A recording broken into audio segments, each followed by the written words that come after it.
Bom dia a todas e a todos. É com enorme satisfação que iniciamos este evento, Diálogos sobre a Lei Geral de Proteção de Dados. No evento de hoje, nós temos a honra de ter a participação da professora Miriam Wimmer, que será moderada pelo Dr. Gabriel Fonseca, assessor especial da Presidência do Supremo Tribunal Federal. Antes de nós iniciarmos o evento, eu gostaria de trazer uma mensagem do presidente do Supremo Tribunal Federal, ministro Luiz Fux, no sentido de que a Corte Constitucional brasileira está inteiramente comprometida com os passos de implementação, os passos de conformidade da institucionalização da Lei Geral de Proteção de Dados no âmbito do Supremo Tribunal Federal. Para tanto, nos últimos meses, nós temos realizado uma série de ações e iniciativas para conseguir concretizar todos os passos de conformidade que a LGPD apresenta e determina. Nos últimos meses, o Supremo Tribunal Federal criou o Comitê Executivo de Proteção de Dados, concluiu a minuta da Política de Privacidade e Proteção de Dados, que foi amplamente discutida no âmbito do comitê, no âmbito de participantes internos e externos do tribunal. Além disso, já iniciou a construção do inventário de dados, já realizou a nomeação da encarregada da Lei de Proteção de Dados no Supremo e tem realizado cursos de capacitação para o público interno, para o público externo, conforme exatamente temos realizado aqui nesta manhã. O diálogo interno e externo do Supremo Tribunal Federal, em que a Corte se abre para escutar autoridades sobre o tema, em que a Corte se abre para debater, ouvir críticas, ouvir sugestões, ouvir experiências que têm sido realizadas por outras instituições, é de suma importância para o trabalho que vem sendo realizado, não apenas pelo Poder Judiciário, mas por todos os órgãos do Brasil inteiro. Além disso, eu tenho a honra de anunciar que nós estamos preparando, o Comitê Executivo de Proteção de Dados do Supremo está preparando um site institucional com transparência, trazendo todas as iniciativas, trazendo detalhes de todas as iniciativas que estão sendo realizadas no âmbito do tribunal para implementação. A ideia é que essa metodologia também sirva de modelo para outros tribunais brasileiros e, quiçá, também para outros órgãos públicos. Mais uma vez, eu agradeço a participação da professora Miriam, que estará aqui conosco, e passo a palavra gentilmente ao nosso assessor especial da presidência, Gabriel Fonseca, um líder da implementação da LGPD no âmbito do Supremo Tribunal Federal e também um dos coordenadores do Comitê Executivo de Proteção de Dados. Gabriel Fonseca, doutor Gabriel, a palavra está com Vossa Excelência. Muito obrigado, doutor Pedro Felipe. É uma honra estar participando desse evento aqui no âmbito do Supremo Tribunal Federal, que marca a iniciativa chamada Diálogos LGPD, que vão ser palestras temáticas no intuito de institucionalizar uma cultura de proteção de dados no Supremo Tribunal Federal, sensibilizar o corpo técnico sobre o tema e transmitir ao público externo também informações acadêmicas e práticas, né, sobre a LGPD, essa Lei Geral de Proteção de Dados, que foi aprovada em 2018, mas mais recentemente temos, né, esse caminho de implementação dentro do Supremo Tribunal Federal em todos os órgãos da administração pública e também no setor privado, né? Então, eu gostaria de reiterar o nosso agradecimento à presença da professora Miriam Wimmer, que atualmente é diretora da Autoridade Nacional de Proteção de Dados, né, e também tem uma forte atuação acadêmica no tema. A professora Miriam, ela é doutora em Políticas de Comunicação e Cultura pela Faculdade de Comunicação da Universidade de Brasília, a UNB, ela é mestre em Direito Público e graduada em Direito pela UERJ, e ela é certificada como especialista em proteção de dados pessoais na Europa pela International Association of Privacy Professionals, né? Além de servidora pública desde 2007, especialista em regulação de serviços públicos da Anatel, ela ocupou diferentes cargos no Ministério das Comunicações, da Ciência, Tecnologia e Inovações, e atualmente, né, ela tem feito um trabalho brilhante à frente da ANPD, a nossa Autoridade Nacional de Proteção de Dados. que, inclusive, dos motivos de essa ser a nossa palestra de abertura é justamente para aproximar as duas instituições, né, fomentando e difundindo conhecimento especializado sobre a LGPD e compartilhando boas práticas institucionais, né, um diálogo institucional que eu espero que seja muito frutífero e nós tenhamos a presença da nossa diretora Miriam muitas vezes ainda aqui no Supremo Tribunal Federal. De modo que eu agradeço muitíssimo a sua presença e passo a palavra para a sua exposição. Muito obrigado. Obrigada, doutor Gabriel, muito obrigada, doutor Pedro Felipe. Queria dizer que estou tremendamente honrada de ser convidada para essa primeira rodada, né, dos diálogos LGPD.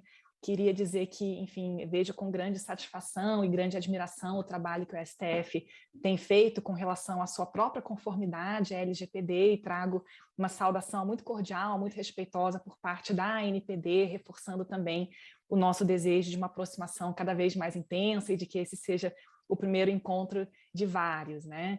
E eu acho que para iniciar esse bate-papo é interessante a gente dar uns passos atrás e conversar um pouquinho sobre, afinal de contas, por que nós temos a LGPD no Brasil, por que se tomou essa decisão, né? Já há quase 10 anos atrás se decidiu começar os trabalhos com vistas à aprovação de uma lei geral de proteção de dados pessoais e falar também um pouquinho sobre a própria autoridade nacional e o papel que ela tem a desempenhar. Eu acho que esse diálogo dentro do STF é super relevante, super importante, porque o STF tem um papel duplo, né? Assim, de um lado, olhar para dentro, né? E como a própria organização vai se adequar a uma legislação que é nova, que é desafiadora, que suscita muitas dúvidas.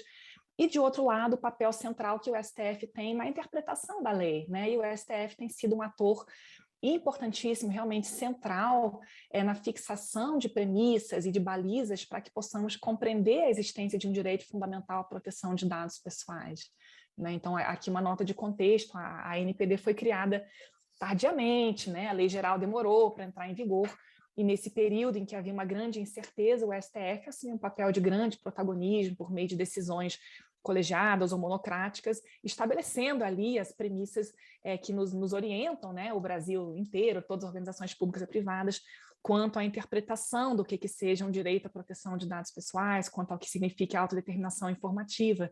Então, novamente, registra assim, a importância desse diálogo e a satisfação que eu tenho em ver o STF avançando a passos largos na implementação. Eu aproveito, doutor Gabriel, para lhe desejar muito boa sorte, porque é uma empreitada e tanto, né, tratar de conformidade, ainda mais num órgão tão complexo e tão simbólico e relevante como o próprio STF. Mas então, né, antes de entrarmos nesses detalhes mais operacionais, poderemos discuti-los em mais detalhes depois, nas perguntas e respostas, eu acho que vale a pena a gente dar um passo atrás e por que, afinal, uma lei geral de proteção de dados pessoais? Para que serve isso? Será que o legislador acordou um dia e disse, olha, eu tive uma ideia, vou criar uma lei para dar trabalho para as pessoas, né? Claramente não foi isso. Eu acho que é importante, em primeiro lugar, situar que a LGPD não é uma lei que caiu do espaço, uma lei que, né, surgiu de um devaneio do legislador. A nossa lei se insere, na verdade, numa longa tradição de leis de proteção de dados pessoais, visto que desde a década de 70 do século passado nós temos países que vêm progressivamente adotando legislações desse tipo, né? E aqui eu poderia mencionar que a primeira lei de proteção de dados do mundo, né, foi adotada pelo Estado alemão de Hessen, né, em 1970, e depois outros países europeus seguiram, Suécia, França, enfim, de modo que a gente verifica hoje verdadeiramente uma tendência global de aprovação de leis desse tipo.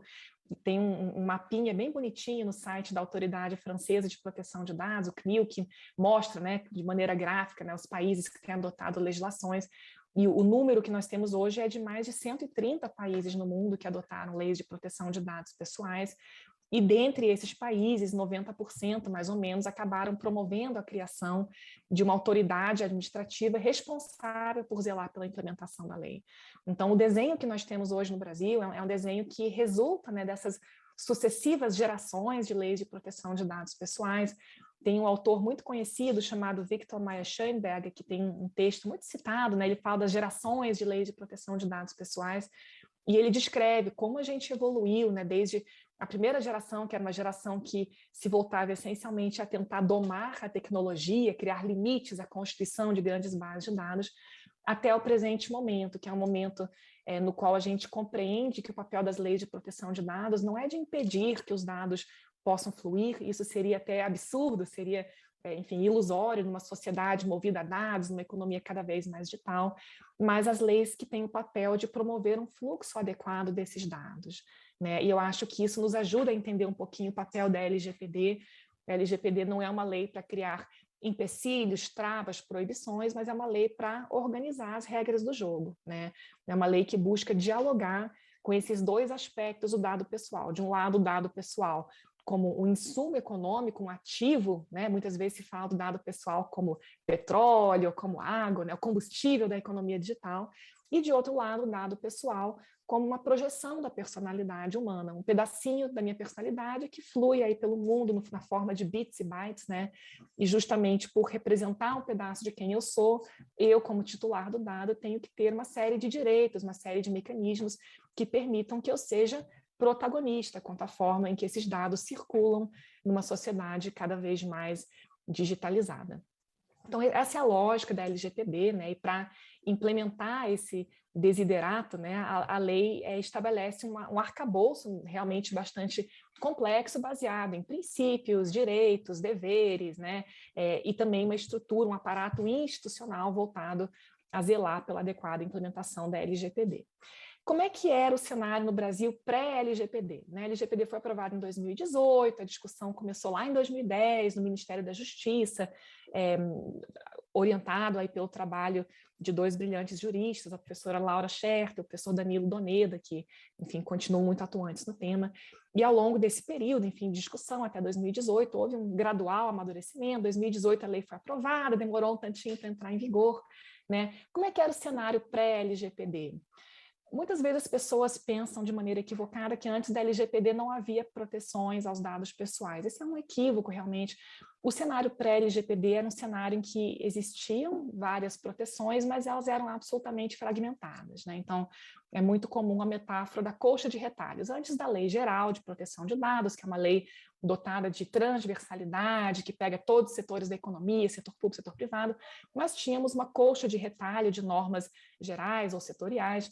A própria Constituição Federal já trazia aqui parâmetros muito importantes, né? A proteção da vida privada, da intimidade, o habeas data, né? Que é uma ferramenta processual para assegurar que os cidadãos possam ter conhecimento de dados detidos em base de dados públicas, né?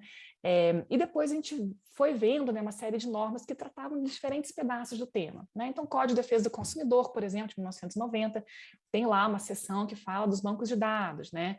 A Lei do Cadastro Positivo, 2011, fala também de uma série de direitos, né, que o cadastrado tem com relação ao score de crédito. A Lei de Acesso à Informação, também de 2011, né? Ela tem um pequeno estatuto ali de proteção de dados, mas lá se chama informação pessoal. Inclusive, essa é uma questão que gera muitas dúvidas no nosso dia a dia, a relação entre lá e a LGPD. Marco Civil da Internet, né, também vai falar de alguns aspectos da proteção de dados. E aí um monte de normas setoriais, né, no setor financeiro, no setor de telecom, no campo da saúde, no campo de pesquisas científicas.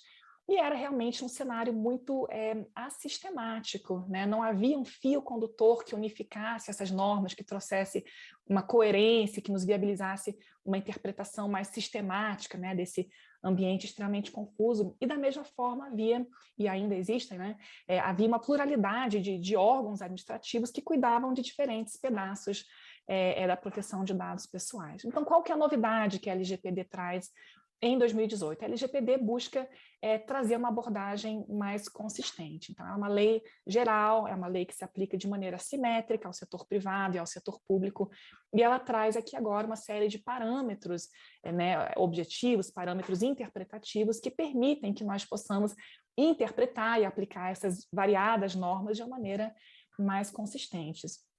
Eu diria que a LGPD, a entrada em vigor dela, a aprovação, enfim, ela vem acompanhada de um momento muito especial aqui no nosso direito brasileiro, porque é um momento no qual também se passa a reconhecer a existência de um direito fundamental autônomo à proteção de dados pessoais. O que significa um direito fundamental autônomo, né?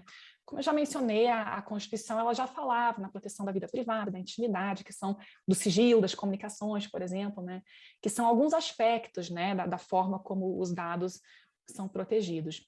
E aí, em 2019, 2020, a gente teve uma decisão muito importante do próprio STF, envolvendo um caso de compartilhamento de dados entre o IBGE e as empresas de telecomunicações, e o STF, de maneira muito simples, né, vem e diz, olha, a gente não está preocupado só com a proteção dos dados íntimos, dos dados que se referem à vida privada, a gente está preocupado com a forma como esses dados vão circular, né? Mesmo os dados que não sejam dados íntimos, dados privados, dados protegidos por sigilo, são dados que merecem uma proteção.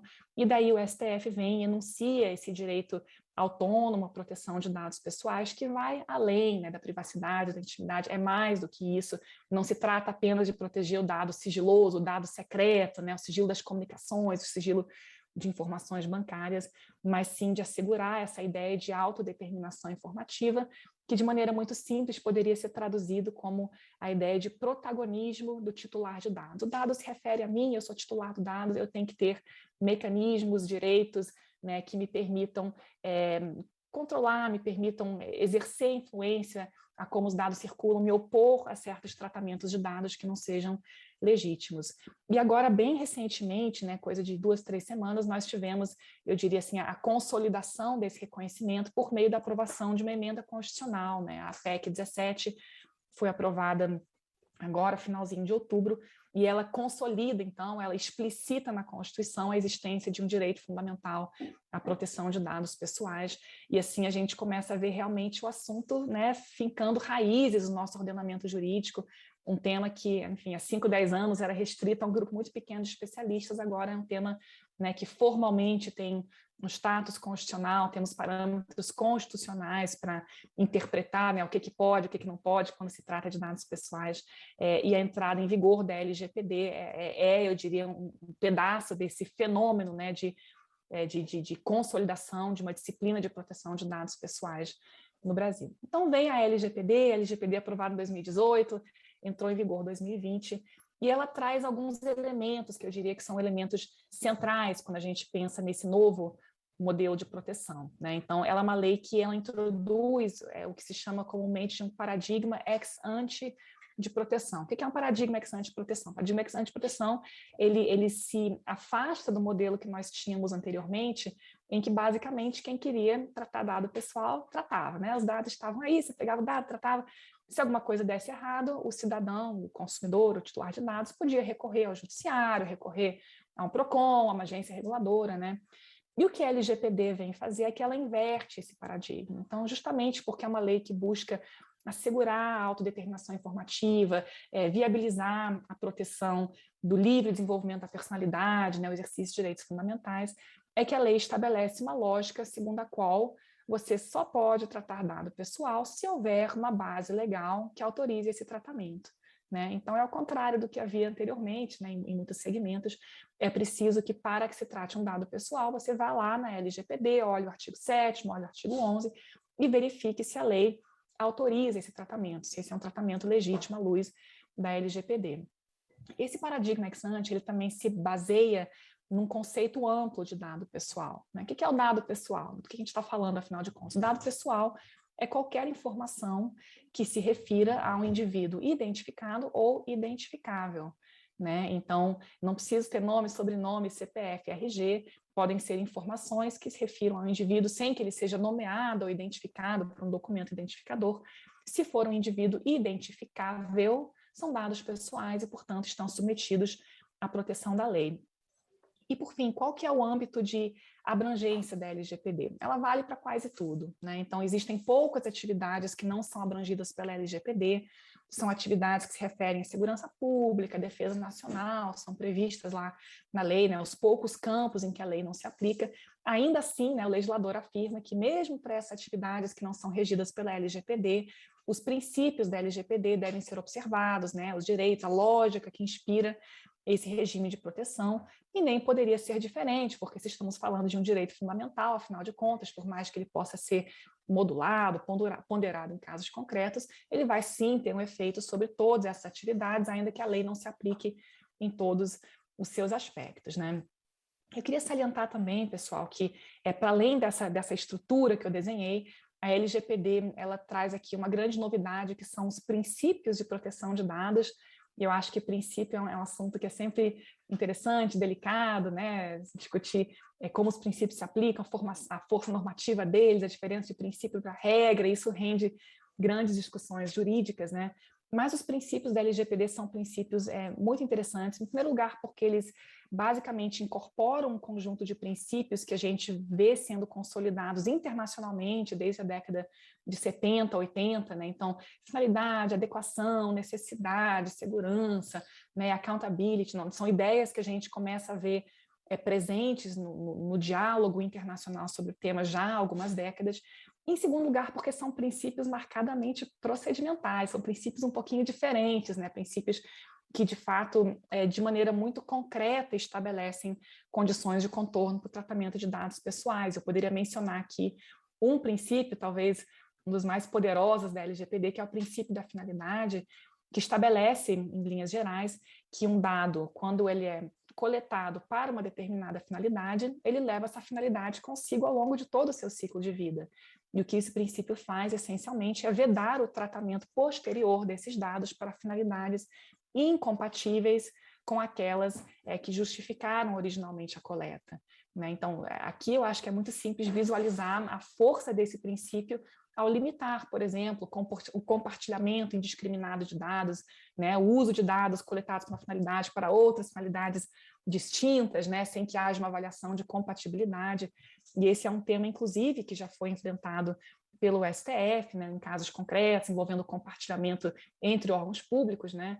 No qual o voto do ministro relator indica claramente, olha, existe uma expectativa do cidadão sobre a finalidade da coleta, esse dado não pode ser tratado depois do jeito que se bem entender, porque existe ali uma finalidade associada ao dado pessoal que foi coletado num determinado contexto, né? Então, os princípios da LGPD também são, eu diria assim, tremendamente importantes, né? Eles fornecem aqui verdadeiramente lentes interpretativas a partir das quais a gente deve buscar ler as regras, implementá-las, né? As diferentes regras trazidas pela LGPD. E são também temas, enfim, são aspectos da lei que merecem um aprofundamento bastante grande, né? A lei traz também, então, como eu mencionei, uma série de bases legais. Eu acho que hoje não é o caso de entrar nelas uma por uma, né? Eu sei que haverá outros momentos de diálogo dentro desse projeto, mas apenas para dizer que são bases legais bastante generosas, né? Então, lá no artigo 7º, a gente tem 10 bases legais que viabilizam o tratamento de dados pessoais. Uma delas é o consentimento, né? Então, se o titular de dados consentiu com o tratamento, esse dado pode ser tratado legitimamente. Vale mencionar que esse é um consentimento especial, um consentimento que tem que ser dado de maneira livre, inequívoca, né, para finalidades específicas, mediante ampla informação ao titular de dados. Então, é um consentimento que precisa ser colhido de maneira muito cuidadosa, né? Mas existem várias outras bases legais, por exemplo, o cumprimento de obrigação legal regulatória pode justificar o tratamento de dados pessoais, a execução de políticas públicas pela administração pública também legitima o tratamento de dados pessoais, a realização de estudos por órgãos de pesquisa, a execução de contrato, né, até mesmo os interesses legítimos do controlador, né, da organização que vai tratar dado, é uma base legal que justifica o tratamento de dados pessoais. Então, enfim, sem entrar em maiores detalhes, eu acho que aqui vale a pena apenas mencionar que essas bases legais são concebidas de maneira bastante ampla, de maneira bastante variada, e nesse sentido é interessante observar que, apesar da nossa lei ter sido fortemente inspirada pelo ordenamento jurídico europeu, né, pelo famoso GDPR, General Data Protection Regulation, as nossas bases legais são mais generosas que as europeias, né? Na Europa são 6 bases legais, no Brasil são 10, embora elas guardem ali uma certa relação, de fato um rol mais amplo do que aquele que a gente verifica no contexto europeu.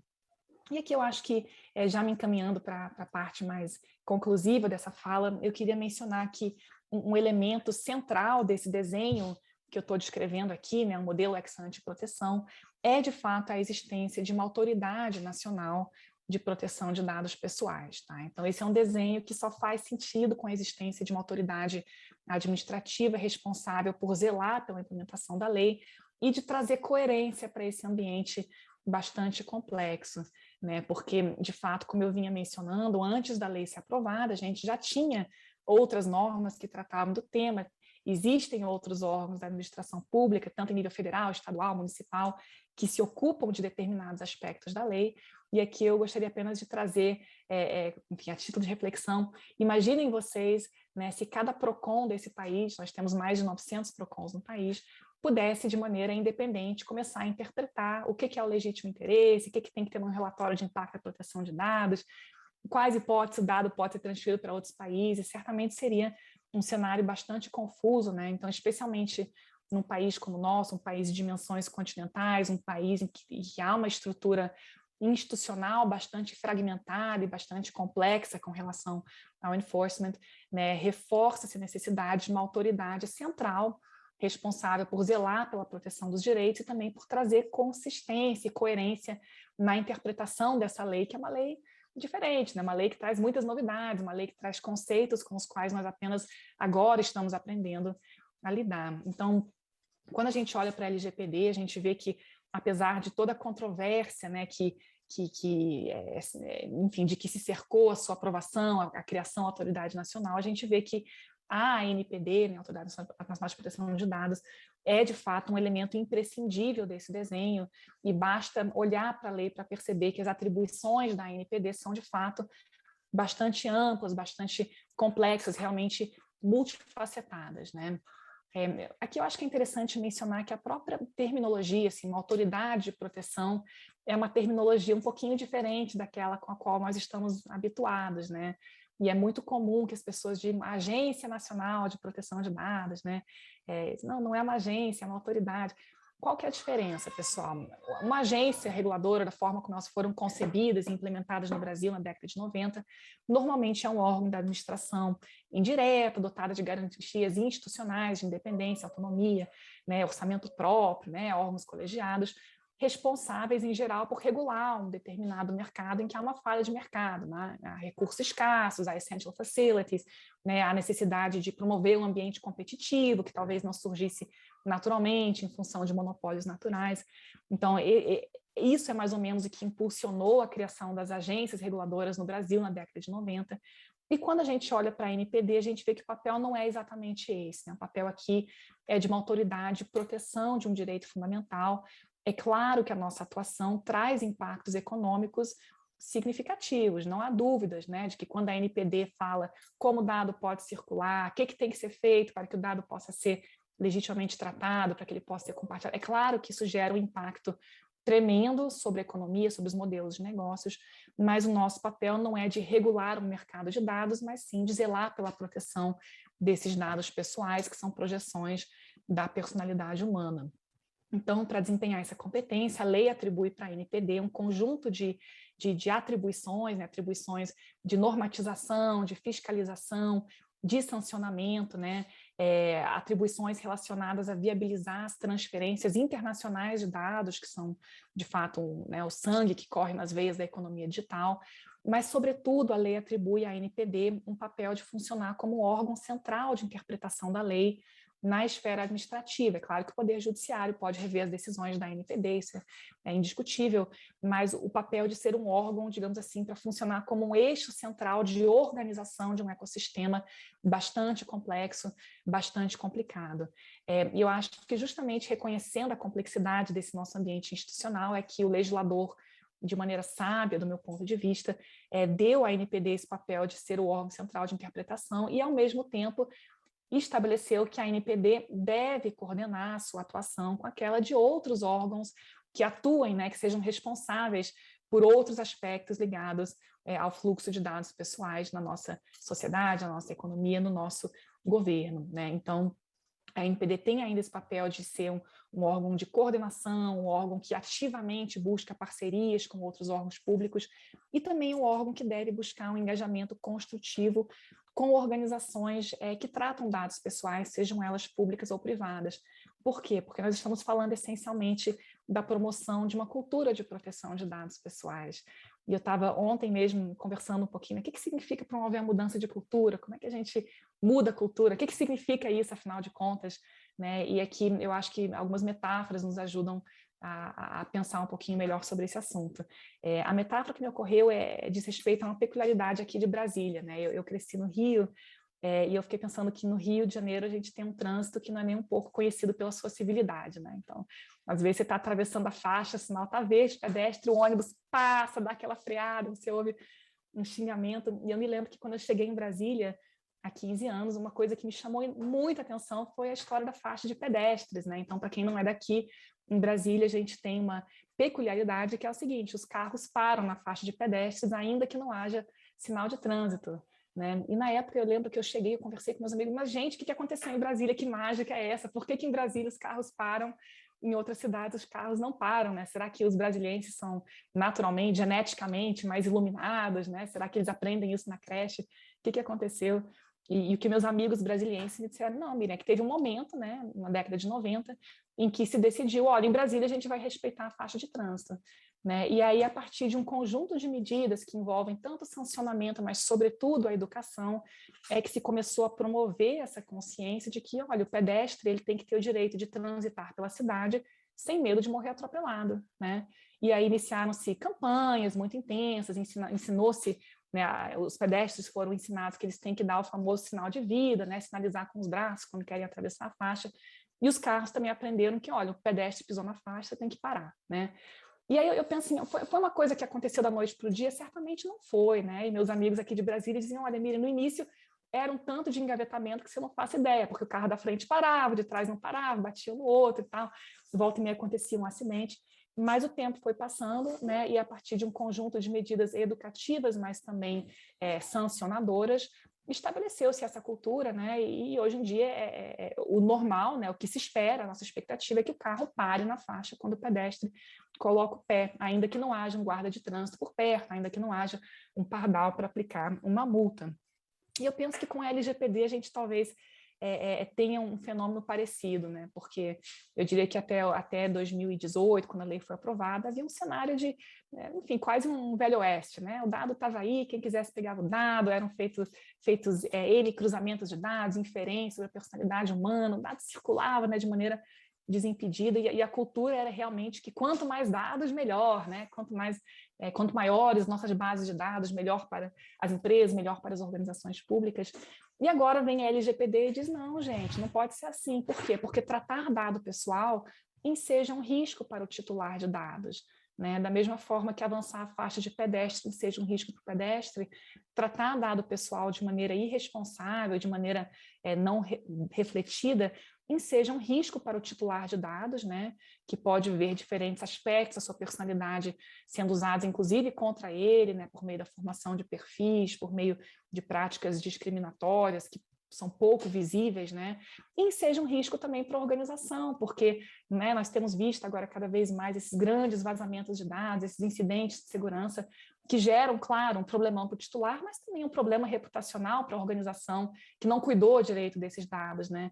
Então, aos poucos, a gente começa a ver, né, a partir desse conjunto de medidas educacionais e também da atuação repressiva de tribunais, da autoridade nacional, de outros órgãos públicos, que é preciso que haja uma mudança cultural, que se entenda que tratar dado pessoal é algo que deve ser feito com cuidado, com cautela, em razão dos riscos associados, e que existe uma forma correta de tratar dados pessoais, né, que envolve essencialmente essa ideia de responsabilização e prestação de contas, de accountability, por parte das organizações que se propõem a tratar dados pessoais e, ao mesmo tempo, envolve atribuir ao titular de dados um conjunto de direitos, né? Então, o pedestre tem direito de atravessar a rua, mas ele tem que fazer o sinal de vida. O carro tem o direito também de circular nas vias públicas, mas quando vê um pedestre, ele tem que respeitar, né? Então, é uma metáfora que me parece interessante, porque, de fato, Brasília é uma cidade muito diferente das outras nesse tocante.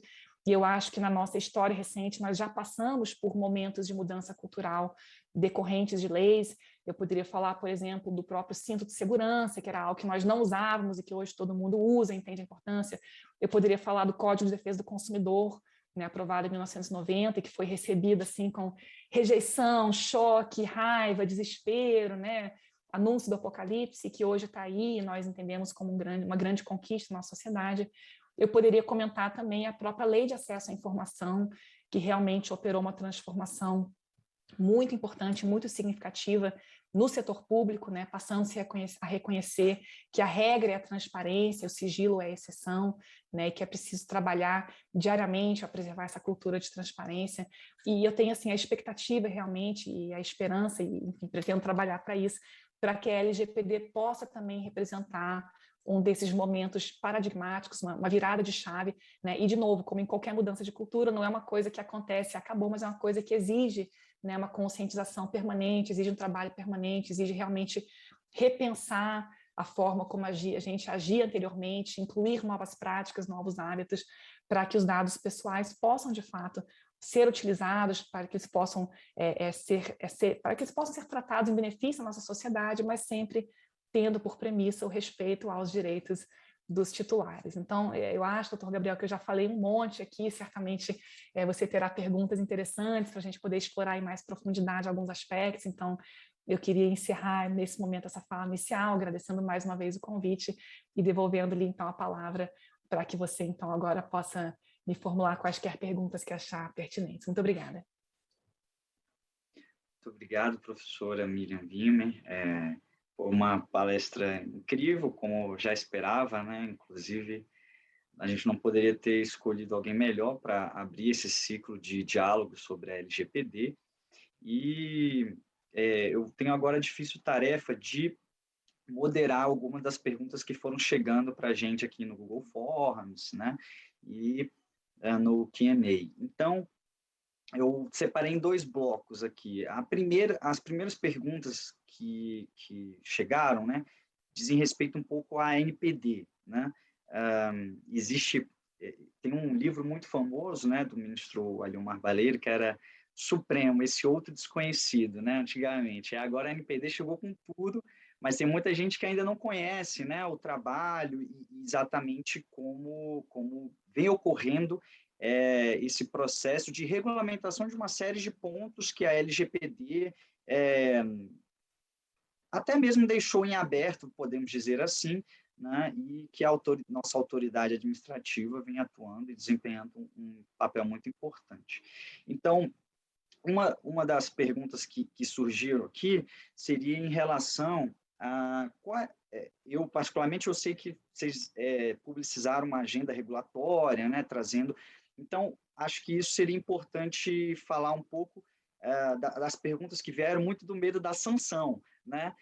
Mas, então, dizer mais ou menos como a NPD tem agido, têm sido suas prioridades regulatórias, né? Até mesmo nesse intuito de fomentar a cultura de proteção de dados.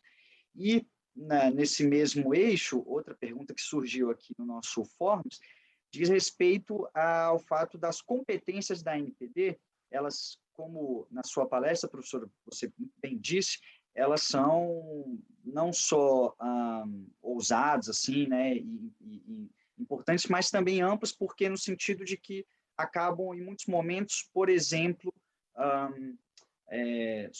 sobrepondo com o CAD, pode, né, sobrepor com o CAD, com a Senacom, com o MPF, etc. Então, como tem sido organizada vamos dizer, esses diálogos institucionais que, inclusive, o Supremo hoje vem tentando desempenhar com a NPD, né? E, inclusive, acho que houve, me corrija se eu estiver errado, houve uma atuação conjunta, né, de algum dos órgãos recentemente, né, num caso envolvendo a política de privacidade de uma empresa, e acho que, enfim, essa foi a segunda pergunta que recebemos. Acho que esse primeiro bloco, tratando da NPD, a gente aguarda ansiosamente suas respostas, professor. Excelente, doutor Gabriel. Muito obrigada pelas perguntas. De fato, a NPD é um outro desconhecido também, né? E eu acho que para quem acompanhou o processo de debate que conduziu à aprovação da LGPD, havia uma expectativa tremenda quanto a, né, que vai ser a NPD, qual que vai ser a cara dessa organização, né? Quem vai estar lá, né? Que bicho que vai dar, né? Porque, de fato, é uma lei que depende de maneira tão crucial dessa autoridade nacional, e era, assim, high stakes, né? Assim, se desse errado, ia dar muito errado, né? Se desse certo, poderia ter um papel muito positivo. E de fato, né, a NPD, então, hoje é um órgão vinculado à Presidência da República, tá? Nós somos uma organização bem pequena, nós fomos criados no dia 6 de novembro do ano passado, então a gente acabou de completar um ano de vida, estamos na primeira infância ainda, né? Quando a ANPD foi criada, ela foi criada do zero, então nós não herdamos a estrutura de outros órgãos, né? Então foi realmente muito desafiador esse início, apenas 5 diretores, uma sala de reunião, e nós hoje estamos, a sensação que eu tenho é que a gente está começando a deslanchar, sabe, doutor Gabriel, porque nós temos hoje 48 servidores, salvo engano, temos as nossas caixinhas já preenchidas, temos fluxos estabelecidos, né? E um aspecto que eu acho que é importante destacar é que essa nossa natureza jurídica, ela é provisória, né? Então, nós estamos hoje vinculados à presidência, mas a própria lei estabelece que num período de 2 anos após a criação da autoridade, deve haver uma reavaliação quanto à sua natureza jurídica, com vistas à sua transformação numa autarquia especial, que aí sim é a mesma natureza jurídica das agências reguladoras, então garantias mais reforçadas de independência, de autonomia. Nós temos hoje já algumas garantias, mas eu diria que falta ainda um pedacinho, né? Então, nós somos um órgão colegiado, formado por 5 diretores, eu sou uma das 5, né? Nós temos autonomia técnica decisória, nós temos, enfim, um quadro técnico de servidores requisitados de vários órgãos, mas nós não temos, por exemplo, carreira própria, orçamento próprio, então tem uma série de questões ainda a serem enfrentadas. E justamente por sermos criados assim, num contexto de pandemia, né, com uma grande expectativa, com 0 recursos, né, todo mundo tendo que se virar, é que nós nos preocupamos logo no início em buscar criar um perfil institucional, uma cultura organizacional que fosse muito voltada para fora, né? Então, eu queria destacar aqui a importância que nós temos atribuído a processos que sejam previsíveis, participativos e abertos, sabe? Então, a ideia de que, olha, é uma autoridade que vai incidir sobre todos os setores da economia. Em primeiro lugar, é impossível que nós possamos ter uma compreensão aprofundada de todos os âmbitos sobre os quais a LGPD vai incidir, né? E, em segundo lugar, é preciso trabalhar para trazer segurança jurídica para o cidadão e para o mercado e não piorar a situação por meio de normas, né, despropositadas. Então, o que nós fizemos logo no início foi criar esses documentos estruturantes, em primeiro lugar, a agenda regulatória, né, que traz uma lista de 10 elementos a serem abordados nos primeiros 2 anos de existência da ANPD, e também o nosso planejamento estratégico, que coloca ênfase sobre a mudança de cultura, sobre o ambiente normativo, né, e sobre a própria institucionalidade da ANPD. Então, nossa agenda regulatória foi concebida pensando num período de 2 anos, né? Então, nós concluímos agora o primeiro ano. Para o primeiro ano, nós já encerramos algumas das coisas que nós nos propusemos a fazer, então aprovamos regimento interno, planejamento estratégico, né? E nós também iniciamos e concluímos, em um dos casos, o processo regulatório, que inclui sempre avaliação de impacto regulatório, consulta pública e audiência pública, tá? Então, nós, em alguns casos, temos, inclusive, ido além e feito tomadas de subsídios, reuniões técnicas, sempre transmitindo pelo YouTube. Então, a preocupação com a abertura e ouvir a todos, né, é uma coisa que esteve sempre muito presente. Nesse primeiro ano, então, a gente já concluiu o regulamento de fiscalização e sanções administrativas, e existem outros regulamentos que estão, assim, prestes a sair do forno. Por exemplo, o regulamento para agentes empresariais de pequeno porte, né, que tem regras diferenciadas, a questão da comunicação de incidentes, o relatório de impacto à proteção de dados pessoais. Então, de fato, nosso esforço tem sido bem rapidamente preencher essas lacunas, porque, de fato, a lei deixou muitos pontos, né, para a própria autoridade regulamentar. E isso é um pouquinho uma técnica que a gente vê, às vezes, quando é um assunto muito controverso, você deixa a lei aberta e joga para o órgão regulador, né? Então, isso aconteceu em muitos casos na LGPD. A ANPD tem, então, agora o papel de tentar destrinchar essas questões e encontrar posições equilibradas, né, que levem em consideração esses diferentes pontos de vista. Com relação às sanções, né? Então, a LGPD, ela atribui à autoridade nacional a competência para a aplicação de sanções administrativas. As sanções têm naturezas variadas, elas vão desde a simples advertência, né, e aí vai subindo numa escadinha, então advertência, publicização da infração, né, então uma sanção de natureza reputacional, multa diária, multa simples, né, e vai aumentando até mesmo levando à possibilidade de sanções que determinem o bloqueio de base de dados, né, a cessação de certas atividades de tratamento de dados pessoais. E aqui é importante notar que para o poder público não são aplicáveis as sanções de multa, porque realmente seria tirar de um bolso e colocar no outro, né, algo que talvez fosse pouco efetivo, né, em termos sancionadores, mas a LGPD pode aplicar outras sanções ao poder público e, sobretudo, a ANPD pode desempenhar um papel assim de expedir recomendações, né, de orientar, de pedir um relatório de impactos, não faz assim, faz assado, né, então um papel realmente mais pautado no diálogo construtivo. Nossa abordagem com relação às sanções, Gabriel, tem sido muito pautada na ideia de regulação responsiva, e aqui eu sei que você, assim como eu, é um aprendiz do professor Márcio Iorio, da UNB, né, e nós também conversamos muito com ele quando nós concebemos nosso regulamento, e a nossa ideia foi justamente avaliar que, de um lado, existe uma impossibilidade prática de uma abordagem baseada no comando e controle, porque a gente tem 4 pessoas na fiscalização e temos 230 milhões de brasileiros, então, francamente, não ia dar certo uma abordagem tradicional, mas também, sobretudo, é uma abordagem pautada na ideia de que é possível induzir a mudança de comportamento por uma série de mecanismos que não se resumem, né, à sanção administrativa. Então, nós previmos no nosso regulamento realmente uma sequência de etapas, né, que podem culminar na sanção ou podem não culminar na sanção administrativa. Então, etapas de monitoramento, de orientação, de correção de condutas e também atividades sancionadoras, né? Porque, de fato, a sanção é um elemento imprescindível do modelo responsível, mas não é a única forma que nós vislumbramos para, de fato, promover a conformidade à lei. Existem outras etapas, inclusive, de orientação, que são super necessárias no momento em que a gente está ainda tentando entender essa lei tão desafiadora, tão complexa.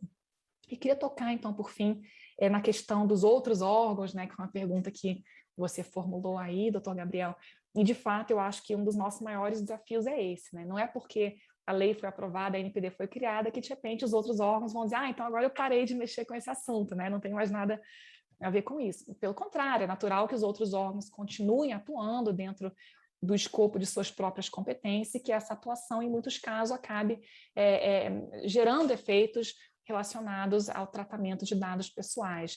E aqui talvez o exemplo mais claro é o das relações de consumo, né? A gente tem no Brasil um conceito muito amplo de relações de consumo, praticamente qualquer coisa é relação de consumo, né? Então, e essas relações de consumo são cada vez mais pautadas por modelos de negócios baseados na coleta e no tratamento de dados pessoais.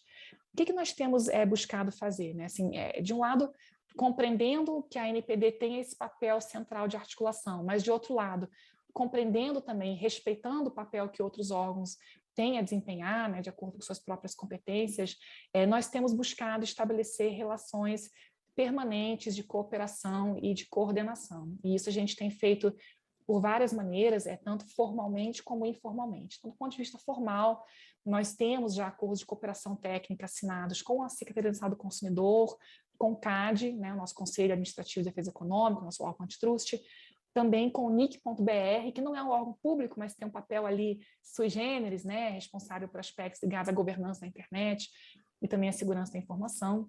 Temos outros acordos de cooperação que estão avançados, e eu mencionaria aqui com grande satisfação que, inclusive, o TSE tem sido um parceiro muito importante. A gente espera, em breve, poder soltar, né, publicar documentos conjuntamente, orientando quanto ao tratamento de dados pessoais em contextos eleitorais.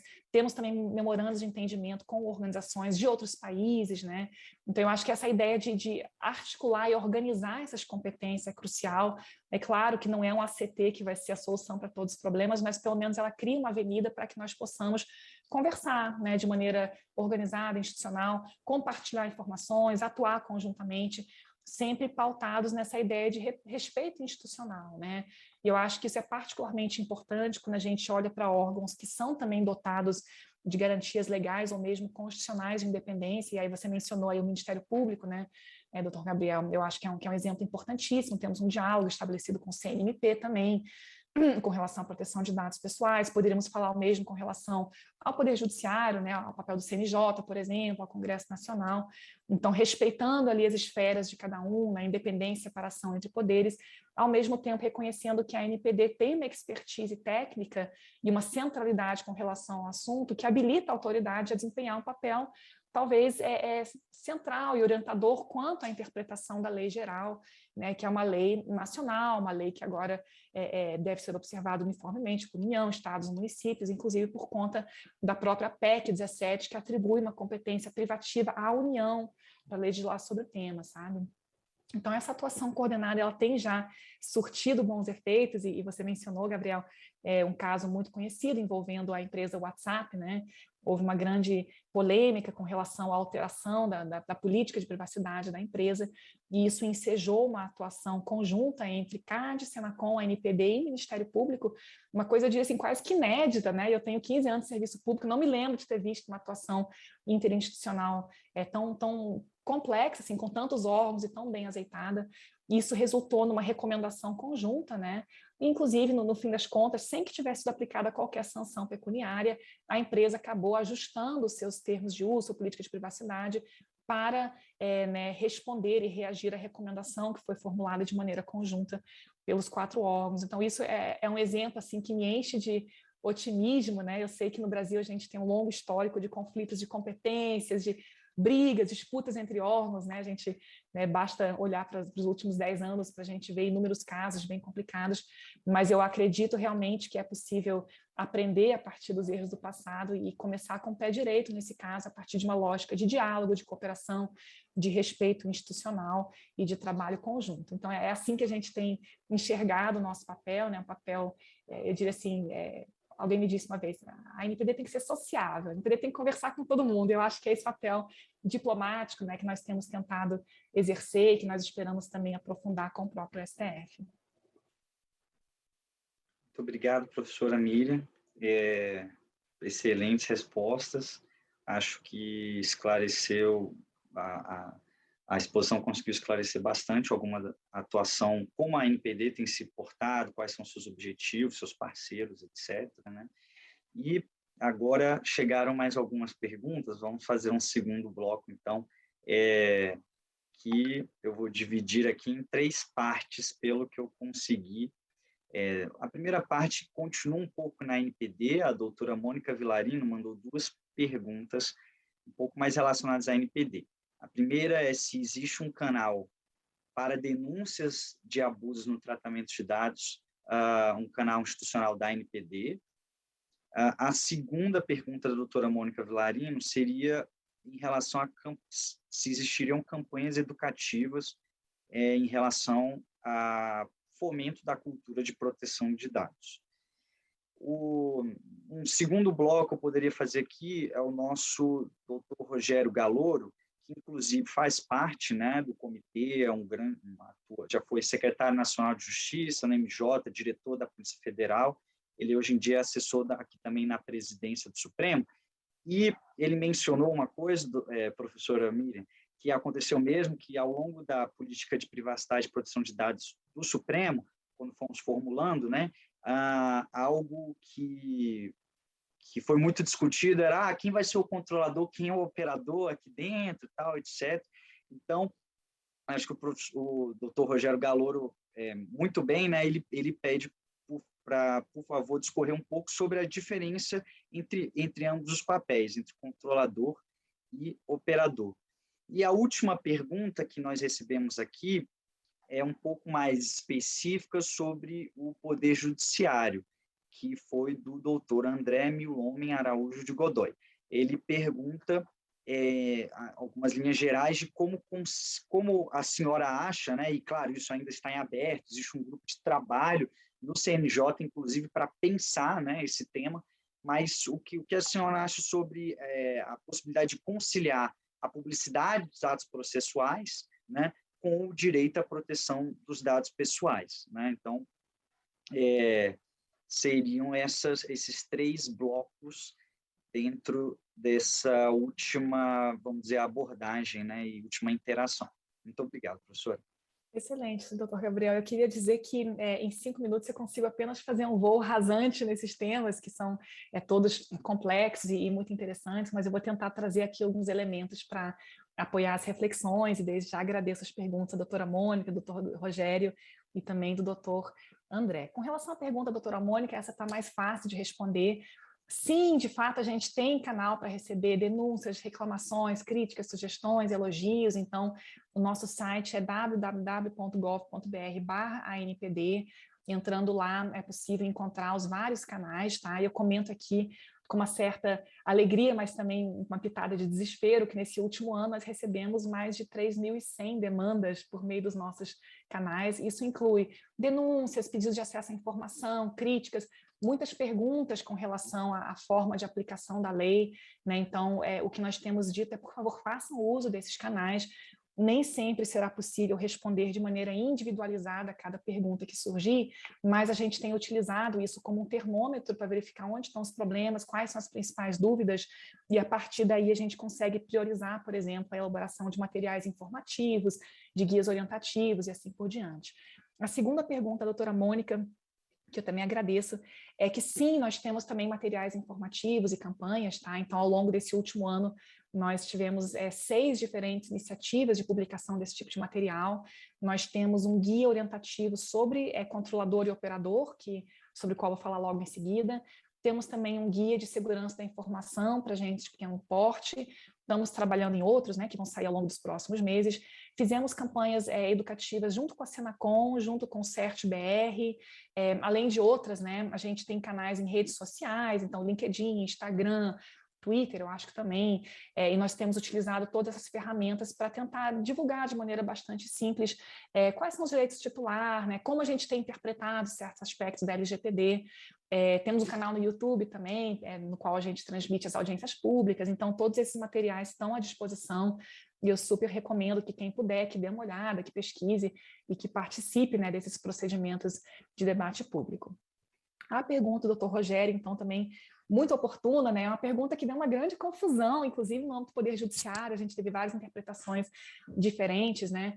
E aqui eu acho que vale a pena a gente dar um passo atrás. O Dr. Rogério lembrou muito bem que nós temos na LGPD a previsão de 2 tipos de agentes de tratamento, né? Então, as organizações que tratam dados pessoais podem ser controladores ou podem ser operadores. Qual que é a diferença entre eles? O controlador é a organização, o agente, né, que toma as decisões com relação ao tratamento de dados, que define as finalidades desse tratamento.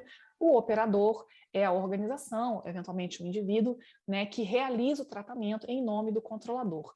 A forma mais simples de visualizar essa relação é pensar, por exemplo, na contratação de uma solução terceirizada de informática. Então, de repente, o STF decidiu contratar uma empresa para adquirir uma solução de computação em nuvem. Né? Certo, Dataprev, Amazon, IBM, Microsoft, enfim, uma empresa qualquer.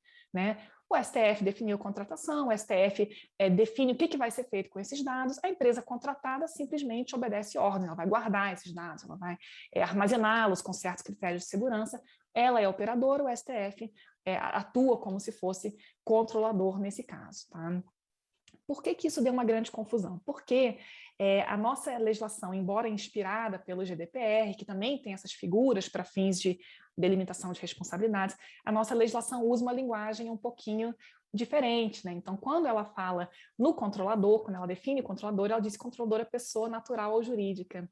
E isso nos leva a um grande problema quando a gente olha para a administração pública e a gente se depara com o fato de que existem muitos órgãos despersonalizados, órgãos que não possuem personalidade jurídica própria, como é o caso de ministérios, né, tribunais também que fazem parte da União, eu não sei, acho que faz parte da União, na verdade, né.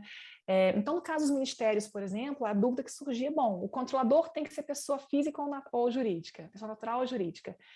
O ministério não tem personalidade jurídica, então quem que é o controlador? E aí vinha a resposta, é o ministro, é o chefe da área de TI, né, é o secretário executivo. E essa é uma interpretação que a gente começou a ver proliferar aí país afora e que de fato não condiz com a lógica da LGPD, que estabelece essas figuras justamente para fins de atribuição de direitos, deveres e responsabilidades, inclusive na esfera civil, né? Então, por meio desse guia orientativo que foi publicado e cuja leitura eu recomendo e sugiro a todos que têm interesse no assunto, nós buscamos esclarecer um pouquinho melhor o papel dessas figuras, dizendo que, olha, o controlador até pode ser uma pessoa natural quando essa pessoa natural for, né, de fato, né, responsável por definir as finalidades de tratamento, mas não a pessoa natural enquanto empregada ou representante de uma organização. Né? Para ficar ainda mais claro, se eu fosse punir uma empresa por um mau tratamento de dados pessoais, a ANPD, eu não ia correr atrás do presidente ou do chefe da TI, ia aplicar a sanção à empresa, né? E da mesma forma, né, no caso do poder público, seria a União, né, a pessoa jurídica, ainda que ela tenha um fenômeno de desconcentração de competências ou mesmo descentralização por meio de órgãos e entidades da administração pública. Então, o que nós buscamos esclarecer é que, olha, o controlador é a organização, no caso de entes despersonalizados, embora eles não tenham personalidade jurídica, eles exercem atribuições típicas de controlador, atuam como se controladores fossem, têm a responsabilidade de indicar encarregado, fazer registro de operações, enfim, tudo aquilo que a LGPD traz, né? O estagiário não é o operador, né? O operador normalmente vai ser uma outra organização, uma organização externa, né, que vai ser contratada para fazer um tratamento em nome do controlador. É um tema sobre o qual a gente poderia falar um tempão, né, doutor Gabriel, mas eu vou encerrar por aqui, sugerindo realmente a leitura do guia. Eu ressalto que esse guia está aberto a sugestões, tá, gente? Então, nós já recebemos alguns comentários de que alguns trechos não ficaram tão claros ou suscitaram alguma dúvida, então existe um e-mail lá, normatização@npd.gov.br, e fiquem à vontade para enviar sugestões de aprimoramento, e posteriormente nós publicaremos versões 2.0, 3.0 e assim sucessivamente para aprimorar esse material.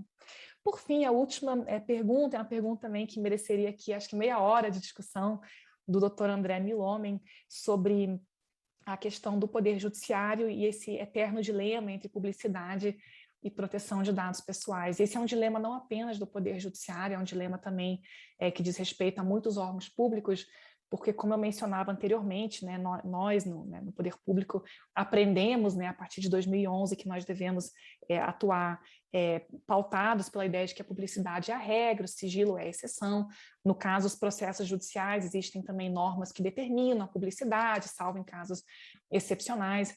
Isso é importante, inclusive, para viabilizar, enfim, eu diria, a proteção da sociedade como um todo, você saber se determinada, enfim, compra e venda vai ou não vai correr risco porque a pessoa está sendo alvo de uma execução fiscal, por exemplo. Então, é claro que a publicidade dos dados processuais e dos dados detidos pelo poder público, de maneira geral, cumpre, né, um propósito nobre, um propósito relevante socialmente, mas, ao mesmo tempo, quando se trata de dados pessoais, a gente tem aqui um certo dilema, né, porque a LGPD vem nos estabelecer uma lógica de proteção, de que, olha, você deve tentar minimizar os riscos aos titulares de dados, tá? Essa é uma questão que é recorrente, né, e eu vou aqui falar, assim, que do ponto de vista teórico é importante entender que não existe uma oposição entre a LAI e a LGPD, elas são ambas normas válidas, uma não revogou a outra, a LGPD não mudou em nada a LAI, né? Então a gente tem que fazer realmente uma interpretação sistemática dessas duas leis, pautados aí pela ideia de unidade do ordenamento jurídico, supremacia da Constituição. E nesse caso, vale a pena mencionar que tanto a LAI como a LGPD estão pautadas em valores constitucionalmente protegidos, né? Então a LAI ela vai remeter ali ao direito do indivíduo, né, de ter acesso à informação de interesse particular ou interesse coletivo, lá no artigo 5º, o próprio habeas data, né, o princípio da publicidade no artigo 37 da Constituição, são elementos que a LAI traduz ali, né, nas suas regras, nos seus direitos, nos seus princípios. Ao mesmo tempo, a LGPD também dialoga com outros valores constitucionais, em particular a ideia da inviolabilidade da intimidade, da honra, da imagem, da privacidade, da proteção de dados pessoais, né? Então, aqui, em muitos casos, a gente vai se deparar com uma situação em que, no caso concreto, existe uma dúvida sobre qual valor deve prevalecer, mas não existe inerentemente uma contradição, mas sim a necessidade de ponderação no caso concreto, né? E aí o que eu poderia mencionar é que, em primeiro lugar, a LGPD explicitamente chama a LAI para dentro dela, lá no artigo 23 ela diz, olha, os prazos e procedimentos para o exercício de direitos devem observar o disposto na legislação específica, em particular, lei do habeas data, lei do processo administrativo e LAI, né? Então, a LGPD não apenas não afasta, mas traz para dentro dela a LAI. E, em segundo lugar, observar que a LGPD nos traz, de certo modo, uma certa caixa de ferramentas que nos ajuda a, nos casos concretos, tomar uma decisão quanto à publicização ou não de um dado pessoal. E esse é um esforço para o qual, infelizmente, não existe uma regra preto no branco, uma solução que vale para tudo. É um esforço que vai exigir do agente público um ônus argumentativo sobre por que ele decidiu publicizar ou não publicizar um dado pessoal. Então, a LGPD vai falar, por exemplo, de relatório de impacto, de medidas técnicas como anonimização, pseudonimização, né, do próprio princípio da necessidade. Será que eu preciso mesmo ter esse dado, né, que agora está sendo solicitado? Então, uma série de elementos que nos ajudam nessa reflexão quando chega o momento de decidir pela publicização ou não publicização de um dado pessoal. E aqui eu diria que, assim, talvez no caso do judiciário, existam formas, e eu estou aqui especulando, é claro que o CNJ vai falar melhor do que eu, talvez existam formas de você preservar a transparência que deve incidir sobre a operação do Poder Judiciário, a preservação da confiança social, com uma proteção de dados de maneira a não expor tão intensamente informações sobre indivíduos que estão apenas buscando exercer seus direitos perante o Poder Judiciário. E aí, talvez, justamente essas ferramentas que eu mencionei, relatório de impacto, pseudonimização, são coisas que poderiam ser avaliadas, né, pensando-se em aprimoramentos quanto à forma pela qual o Poder Judiciário hoje lida com dados pessoais e expõe esses dados pessoais. Eu acho, assim, que, para concluir, vale a pena mencionar que o próprio STF já enfrentou esse dilema em algumas circunstâncias, né? Isso tudo antes da LGPD, naturalmente, mas um primeiro caso que é muito citado é o caso dos vencimentos dos servidores públicos. Eu, como servidora pública, sou sensível a esse caso, porque meus vencimentos estão na internet também, mas eu me lembro que quando começou esse negócio de portais da transparência e tal, os servidores públicos, obviamente, não ficaram muito felizes, né? E foi movida uma ação judicial que chegou ao STF, né, uma ação que se iniciou em São Paulo, salvo engano, contestando a publicização dos vencimentos dos servidores na internet, afirmando que isso geraria violações à intimidade, à vida privada, até mesmo à integridade física, se eu não me engano, por conta de riscos de segurança, né? E nesse caso concreto, o entendimento do STF foi, de fato, de que era legítima a publicação, inclusive na internet, né, dos dados, dos nomes dos servidores, do valor dos vencimentos, né, vantagens pecuniárias, como uma forma de viabilizar o controle social, né, de viabilizar, enfim, o controle da sociedade sobre a forma como o orçamento público era dispendido. Existe um outro caso que eu acho que é interessante conhecer, que não diz respeito ao poder público, mas que, de certo modo, lida também com essas tensões entre princípios, que é o caso das biografias não autorizadas, que é também um caso muito interessante, né? Havia vários biografados, eu lembro do Roberto Carlos, acho que o Mané Garrincha também, que buscavam, com base no Código Civil, ingressar em juízo e impedir a veiculação das biografias não autorizadas. E, nesse caso, houve uma ação movida pela Associação Nacional de Editoras de Livros, né, que chegou ao STF também, e o tribunal acabou entendendo que era inexigível a autorização prévia do biografado quanto à publicação da biografia, muito embora o biografado pudesse, posteriormente, eventualmente requerer danos materiais, danos morais, caso ele tivesse seus direitos afetados. Então, embora seja um caso um pouquinho diferente, a gente vê também o STF fazendo essa ponderação, essa conciliação entre valores constitucionalmente protegidos, né? O interesse da sociedade em saber e, de outro lado, a proteção da vida privada, a intimidade.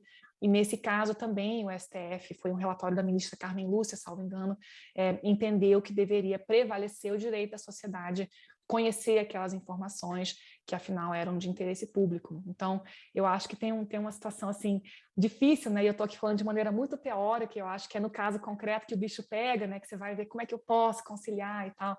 Na prática, e me parece que o CNJ tem já avaliações sobre esse tema, né? Inclusive falando dos benefícios sociais da publicidade, né? Mas buscando, de outro lado, avaliar formas muito concretas de mitigação dos riscos, né, aos quais estão submetidos os titulares de dados que são expostos aí em políticas de transparência ativa.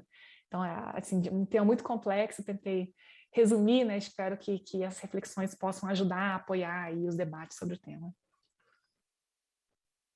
Muito obrigado, professora.